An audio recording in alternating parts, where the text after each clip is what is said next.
Hi friends, welcome to my channel. AP వాతావరణ శాఖ నుంచి వెదర్ రిపోర్ట్ అయితే వచ్చింది. బంగాళాఖాతంలో ఒక ఉపరితల ఆవర్తనం అయితే కొనసాగుతుంది. ఈ ఉపరితల ఆవర్తనం ప్రభావంతో ఆది సోమవారాల్లో పలు జిల్లాల్లో వర్షాలు కురిసే అవకాశం ఉన్నట్లు వాతావరణ శాఖ తెలిపింది. ఏ జిల్లాల్లో వర్షాలు పడతాయి, దానికి సంబంధించిన పూర్తి వివరాలు తెలుసుకుందాం.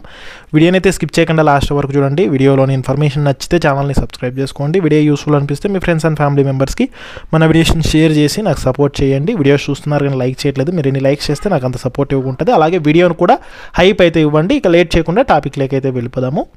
ఉత్తరాంధ్ర తీరానికి ఆనుకొని ఉన్న పశ్చిమ మధ్య బంగాళాఖాతం మీదుగా ఒక ఉపరితల ఆవర్తనం అయితే కొనసాగుతోంది. ఈ ఉపరితల ఆవర్తనం ప్రభావంతో ఆది సోమవారాల్లో పలు ప్రాంతాల్లో వర్షాలు కురిసే అవకాశం ఉన్నట్లు వాతావరణ శాఖ తెలిపింది. ముఖ్యంగా ఉత్తర కోస్తా జిల్లాల్లో వర్షాలు కురిసే అవకాశం ఉన్నట్లు హెచ్చరికలు జారీ చేసింది. ఇక పూర్తి వివరాల్లోకి వెళ్తే ఇక ఉపరితల ఆవర్తనం ఉపరితల ద్రోణిగా అయితే కనుక విస్తరించింది. ఇక దీని ప్రభావంతో కోస్తాంధ్ర జిల్లాల్లో వర్షాలు కురిసే అవకాశం ఉన్నట్లు అంచనా అయితే వేస్తున్నారు. ముఖ్యంగా ఉత్తర కోస్తాంధ్రప్రదేశ్ తీరానికి ఆనుకుని ఉన్న పశ్చిమ మధ్య బంగాళాఖాతం మీదుగా సగటు సముద్ర మట్టానికి 0.9 కిలోమీటర్ల ఎత్తులో ఒక ఉపరితల ఆవర్తనం అయితే కొనసాగుతుంది. ఈ ఉపరితల ఆవర్తనం ప్రభావంతో ఉత్తర కోస్తాంధ్రప్రదేశ్ యానాంలో తేలికపాటి నుంచి మోస్తరు వర్షాలు 1-2 చోట్ల కురిసే అవకాశం ఉన్నట్లు వాతావరణ శాఖ అధికారులు అంచనా అయితే వేస్తున్నారు. ముఖ్యంగా అక్కడక్కడ పిడుగులతో కూడిన తేలికపాటి వర్షాలు కురిసే అవకాశం ఉన్నట్లు హెచ్చరికలు జారీ చేశారు.